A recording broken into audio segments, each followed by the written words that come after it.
Good morning student. आज हम class 6 Hindi निकुंज lesson 7 ईमानदार बालक पढ़ने जा रहे हैं। पठन से पूर्व में स्टार्ट करते हैं। देखो, इस लेसन में ईमानदार बालक के बारे में बताया गया है। ईमानदार वो व्यक्ति होता है जिसके मन में कुछ भी बेईमानी नहीं होती है, जो अपना संपूर्ण कार्य जो है वो लगन मेहनत के साथ और बिना किसी लालच के साथ करता है। ईमानदारी का संबंध अमीरी या गरीबी से नहीं है। ऐसा नहीं कि गरीब है वो ईमानदार ज़्यादा होगा या अमीर है वो ईमानदार ज़्यादा होगा। ईमानदारी का संबंध अमीर और गरीब से बिल्कुल नहीं है। इसका संबंध आदमी के चरित्र से होता है। एक चरित्रवान इंसान जो होता है वो हमेशा ईमानदार होता है। चरित्र हमारा अगर अच्छा है तो हम ईमानदार हैं।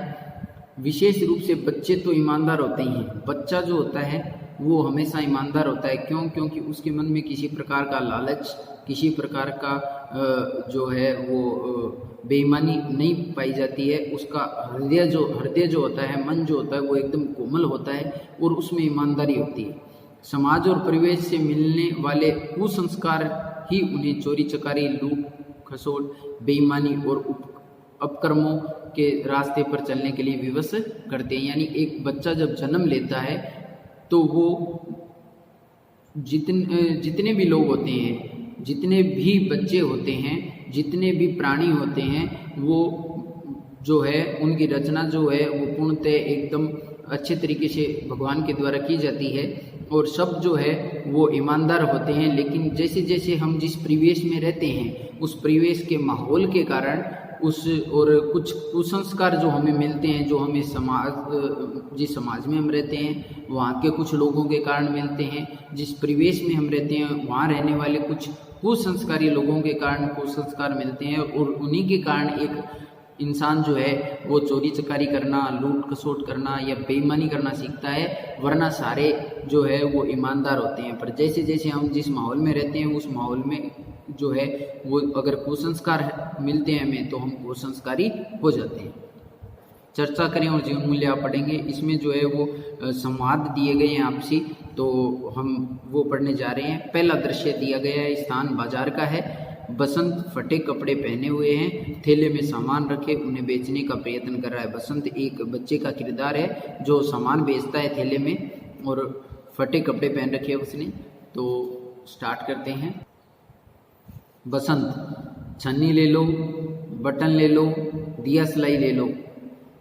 वो आवाज़ देते हुए अपना सामान जो थैले में डाल रखा है उसने उसे बेचने की कोशिश कर रहा है। इतने में मजदूर नेता राजकिशोर को देखकर उनके पीछे पड़ता हुआ, यानी मजदूर नेता राजकिशोर जो हैं वो उसे दिखाई दिए तो ये बच्चा उनके पीछे पड़ गया।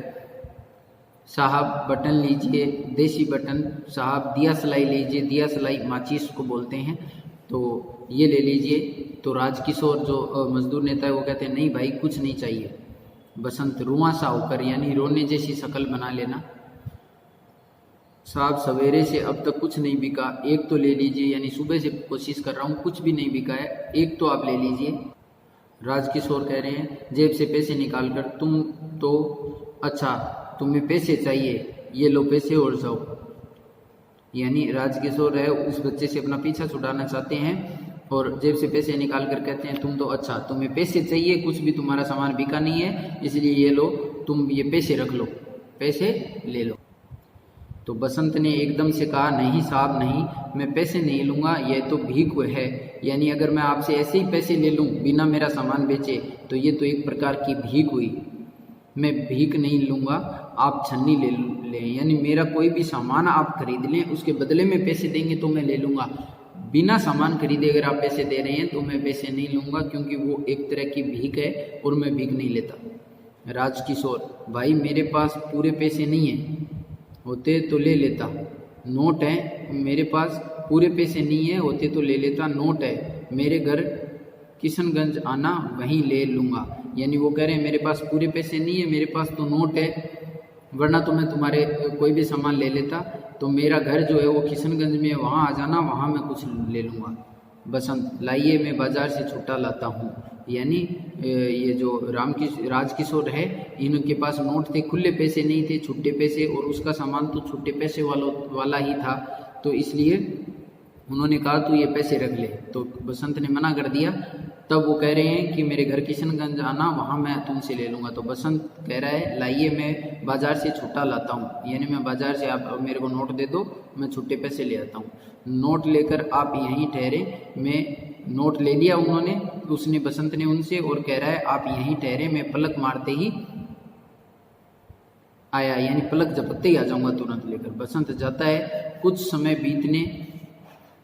बसंत जाता है और कुछ समय बीतने पर राजकिशोर उत्सुक होकर बाजार की ओर देखते हैं। उत्सुक होना का मतलब हो गया बहुत इच्छा से, बेचैन होकर।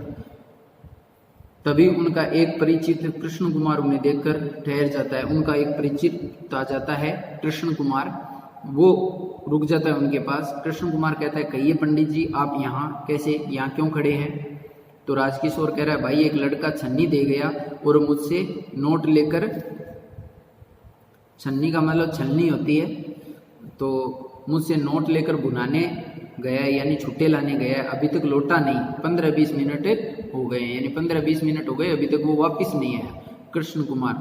तो बस अब नहीं आएगा, यानी अब वह नहीं आएगा। बाजार के हर कोने पर आजकल ऐसे लड़के मिलते हैं, यानी बाजार के हर कोने में ऐसे लड़के मिल जाएंगे।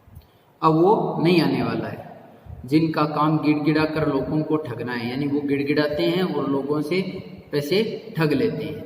पर हाँ, आपको क्या है, आप तो गरीब मजदूरों के सेवक है, गरीब मजदूरों की सेवा करते हैं। ले भी गया तो घर में ही है, यानी आप तो वैसे भी गरीबों की सेवा करते हैं, और वो गरीब ही तो था ही बच्चा। अगर वो ले गया धोखे से तो भी कोई बात नहीं, आपके पैसे तो घर में ही है, यानी आप उन्हीं पे खर्च करते हो और उन्हीं में से कोई आपके पैसे ले गया है।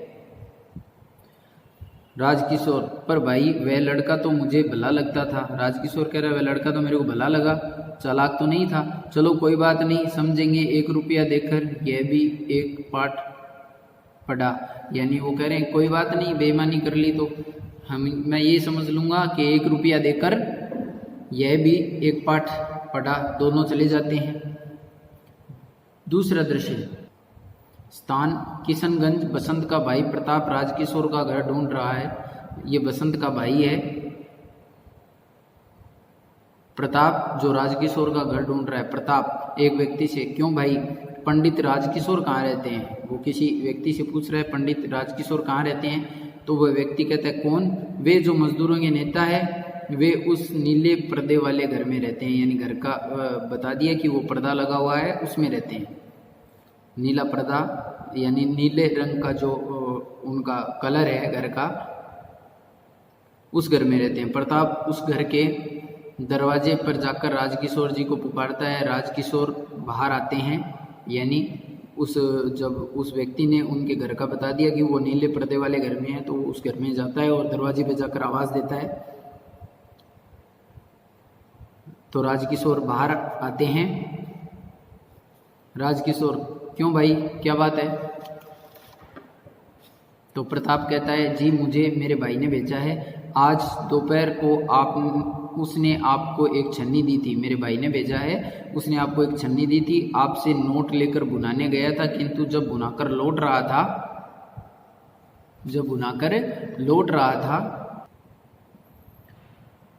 आपसे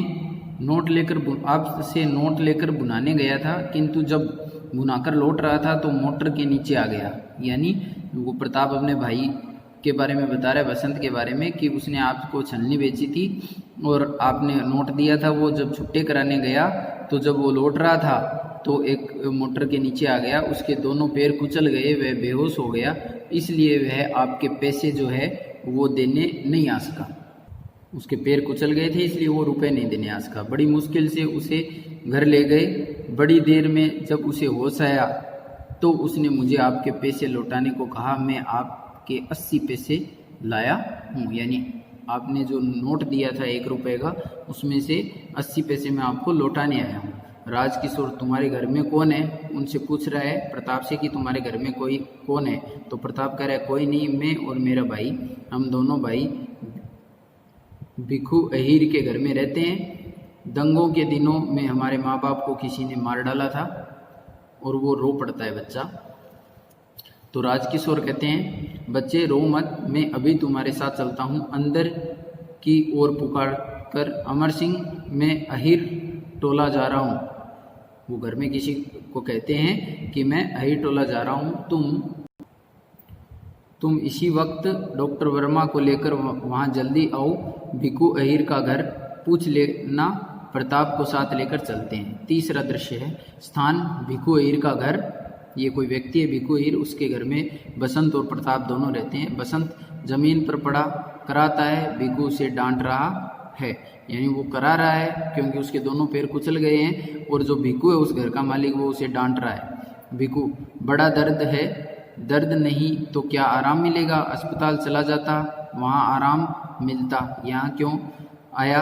यानी वो भिक्खू कह रहा है कि दर्द हो रहा है, दर्द तो होगा ही, यहाँ आराम कैसे मिलेगा, अस्पताल जाना चाहिए था वहाँ आराम मिलता। बसंत चाचा तुम ही अब मुझे अस्पताल पहुँचा दो। तो वो बसंत कह रहा है चाचा आप मेरे को अस्पताल पहुँचा दो। भिक्खू कहता मैं पहुँचा दूँ, हैं मुझे बड़ी रकम सौंप रखी है, यानी मेरे को बहुत सारे पैसे दे रखे हैं तूने जो मैं तेरे को पहुंचा दूं, मैं क्यों पहुंचाऊं। प्रताप और राजकिशोर का प्रवेश, यानी प्रताप और राजकिशोर आ जाते हैं इतनी देर में। तो प्रताप बसंत की ओर इशारा करते हुए रामकिशोर को कहते हैं ये रहा साहब बसंत, आप आए हैं, आप न जाने क्या सोचते होंगे। यानी वो बसंत कह रहे अरे आप आए हैं, पता नहीं आप मेरे बारे में क्या क्या सोचते होंगे कि बेईमान है, धोखा देकर पैसे लेकर चला गया वगैरह वगैरह, ये सोच रहे हैं आप मेरे बारे में। तो राजकिशोर कहता है चिंता न करो बेटा, मैंने डॉक्टर को बुलाया है, तुम ठीक हो जाओगे। यानी डॉक्टर को बुला लिया है, तुम अब ठीक हो जाओगे। डॉक्टर का प्रवेश, डॉक्टर हेलो पंडित जी, तो यह लड़का है, मैंने भी इसे बाजार में देखा है, ऐसा लगता है कि एक पैर की हड्डी टूट गई है, इसे अभी अस्पताल ले जाना चाहिए। बसंत को देखकर वो कहते हैं कि इसे अस्पताल ले जाना होगा, इसकी एक पैर की हड्डी टूट गई है। राजकिशोर मैं एम्बुलेंस के लिए फ़ोन कर रहा हूँ, जब तक मैं नहीं आता आप यहीं रहें। यानी डॉक्टर को कहता आप जब तक मैं नहीं आता आप यहीं रुकें, इसे बचाना ही होगा। यह गरीब है पर इसमें एक दुर्लभ गुण है और वो उस गुण का नाम है ईमानदारी। देखो एक बच्चा जो है वो गरीब, बहुत ज़्यादा गरीब है, अपना सामान बेचकर अपना गुजारा कर रहा है, लेकिन उसकी ईमानदारी देखो कि वो आज जो है उसके दोनों पैर जो है वो कुचले हुए हैं, फिर भी वो लड़का इतना ईमानदार है कि उसने राजकिशोर जी जो नेता हैं उनके 80 पैसे जो उसके पास में थे वो पैसे उसने उनके घर तक पहुंचाए। तो उस गुण को जो है वो राजकिशोर जी ने समझ लिया और वो कह रहे हैं इसमें एक बहुत दुर्लभ का मतलब जो हर किसी में नहीं मिलता, बहुत कठिनाई से मिलता है, वो गुण है और वो उसका नाम है ईमानदारी।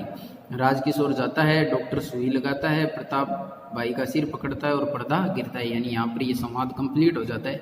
तो इस लेसन में हमने एक बहुत ही दुर्लभ गुण के बारे में जाना कि ईमानदारी जो है वो इंसान के चरित्र के अंदर होती है, वो उसके जो है वो अमीरी और गरीबी से उसका कोई लेना देना नहीं होता है। एक चरित्रवान इंसान जो होता है वो ईमानदार होता है। तो हम सभी में ईमानदारी होनी बहुत ज़्यादा ज़रूरी है।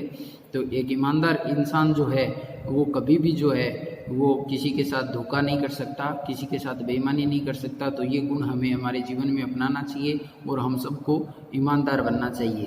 किसी भी कार्य के प्रति हमेशा ईमानदारी से उस कार्य को करना चाहिए और हमेशा सच बोलना चाहिए। Thank you, have a nice day. उम्मीद करता हूँ आपको ये लेसन समझ में आया होगा। इस वीडियो को देखते हुए आपको इस लेसन को अपने बुक में रीड करना है। इसका बुक पार्ट और नोटबुक पार्ट का जो भी वर्क होगा वो मैं आपको सेंड कर दूँगा। Thank you.